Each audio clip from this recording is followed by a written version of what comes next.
everyone. This is Joe Riggio with episode 42 of Socially Joe. Welcome back. So, once again, I have invited my friend Lisa Johnson from Jazzy Dogs Publishing onto my show. She was here a couple quite shows ago and told us a little bit about marketing 2020, but now she's got fresh ideas for us for 2021. So, Lisa, welcome back to the show. Well, thank you, Joe. It's definitely been a challenging year for everybody on marketing in 2020, and the first few months is going to be just as challenging. So for 2021, I'm sure it is. So just in case if someone's listening to the show for the first time, give us a little brief bio on yourself. Okay. Like I said, I'm Lisa Johnson. We're with Jazzy Dogs Publishing. My husband and I have owned this business for 6 years. We have about, between the two of us, about 25 to 30 years in advertising, but have had to evolve with the times into how to brand businesses versus just advertise them. We've lived down here for 17 years, so in Nokomis, Sarasota, Nokomis, we live here, we eat here, we play here. So it's just as important to us as, residents to make sure that the local businesses are getting branded properly. So that's a little bit about me. Awesome. So I know the topic that we're going to talk about today is how to develop a business plan for 2021, right? Right. It's just kind of some ideas because 2021 is a big question. That's true. The number one thing is when and where do we start? I mean, my husband and I are talking about that. When and where do we start? Yep. How do we go from being shut down like we were till, May or June to, how do we get ourselves back up and rebrand ourselves? We have to rebrand ourselves. So, so when should any business, and obviously, like you said, when and where do you start? So we all literally have to start from the ground floor running again, correct? We do. Starting the process has to be done early. With these last 2 weeks of the month, if you're not doing business, this is a perfect time to sit down and reevaluate your business. Sorry about that. You need to look at and expose what your strengths were and what your weaknesses were with yourself and how you stood up against your competitors. Right now, it's open new avenues. It's open business. It's open. I mean, everything's open. So you can start and find what it takes to get ahead of your competitors. And this is open. I call it open season. I come from the Midwest and we have deer season. It's open season. So let me ask you this, Lisa, really fast. You said start the process early, but how early should people start the process? You need to do it now. You need to start now, because if you don't have somewhat of a plan for the short term in the early 2021, you're going to be up against taxes. You're going to be up against those people that are trying to replan their business.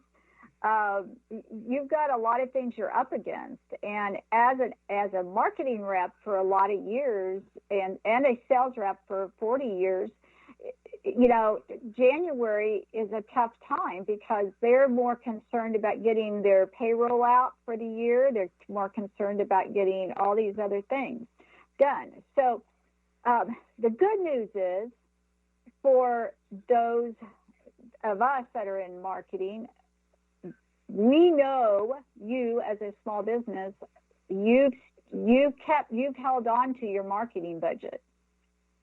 Why? Because you knew you were going to have it. So this is the time to start planning. This is the time to figure out what direction you're going to go, what approach you're going to do for the future, short-term future and long-term future. A business has to prepare. The better positioned you are to outperform your competition will relate into how successful you are for the year. And that, you know, we talk about success a lot in our networking group. So what it takes to be successful. Well, planning, looking at what didn't work and what things that can work. Go ahead. Well, I was going to say that kind of enhances what my next question was going to talk about is embrace reality right now. Like use lessons to reconfigure your business, but what kind of operating models should we look at for the new reality of this situation that we're in for 2021? Well, that kind of brings to point. My husband and I went to a local business called Lots of Lobster here in Sarasota. I think they're in Inglewood too, but we talked to the owner and she said, guys, I don't know what to expect. It's just one day we're busy, one day we're not. One day, we don't know what to expect for these next, 2 holidays, which is Christmas and New Year's, but they're hanging on. So reality is reality. We have to embrace reality. Reality is we're in a new time. We're in a new culture. We're in a new environment. My husband and I had to, which we were trying to stay away from, we had to switch to disposable 4-page menus. Why? Because 1, the health department really recommends that, and 2, we wanted our customers safe in their restaurants and their customers to be safe. So we had to find a way to afford to put this together, and we were able to find that. And it takes a crew of people around you. We had a printer, we have a graphic arts, we have all these people and customers that were all giving us ideas. We were sitting down and we were talking about these different ideas. Reality, you need to develop a plan based on existing conditions. Don't plan on what will be or has been. Plan on what's now, because this is reality. It can change in 6 months, but this is reality. There's a technique that can be used for many organizations and has been used for a lot of organizations called SWOT. It's SWOT analysis. It's an acronym that means strengths. So you look at your strengths, you look at your weaknesses, you look at your opportunities, and then you look at your threats related to your business.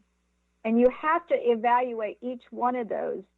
And you'd have to do it not just with yourself and your partner, but if you have a team of executives or a team of employees, you all need to sit down and just talk it out.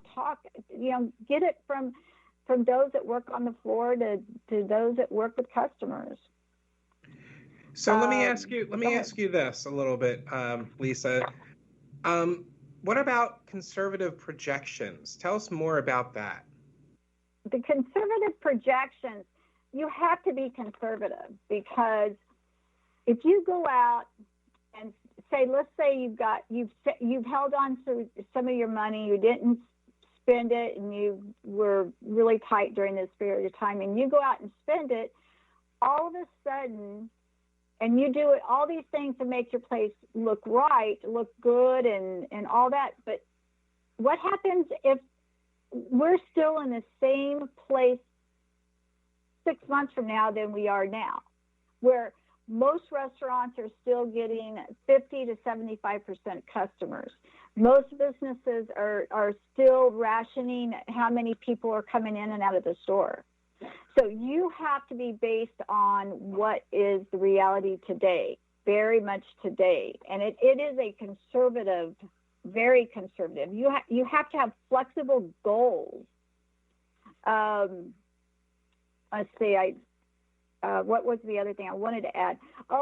Additional funding. A lot of businesses got additional funding through PPE or through these different programs that the government put out there.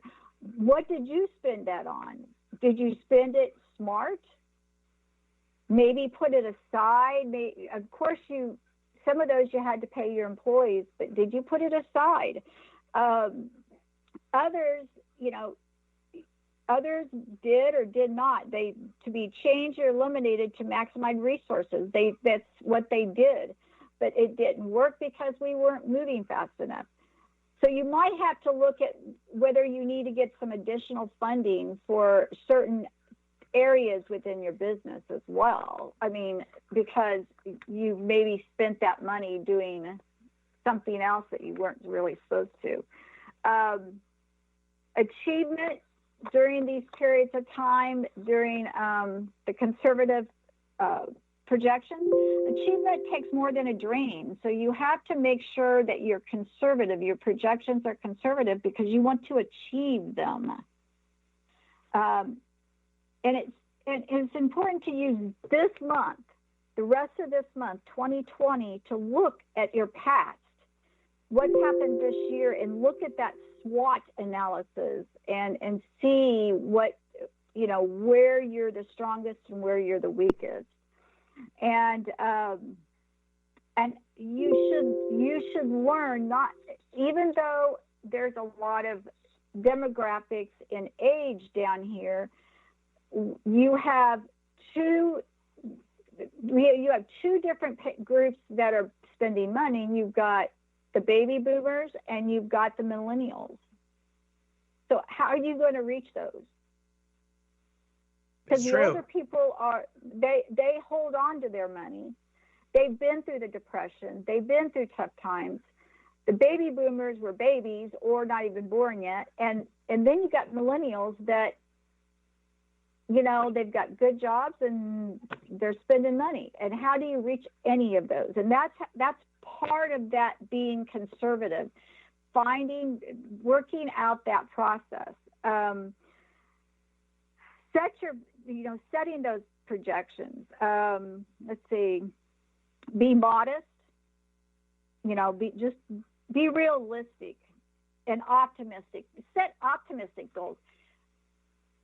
I'm going to get off the subject just 30 seconds here. I worked for Yellow Book for 8 years. I worked for Yellow Book during Charlie, when Charlie hit, and down in Port Charlotte and Punta Gorda. And I'm going to tell you, that area, the business owners are the most, not only realistic people, but they are the most optimistic people. There's always a light at the end of the tunnel. And that's what got them through rebuilding their cities and rebranding themselves, because they were optimistic. Not because, my poor me, I lost my business. They were optimistic. And that makes a big, big difference, especially when you're trying to do your conservative projections. Instead of one more thing on that, work with your employees. Part of the conservative projections is making sure your employees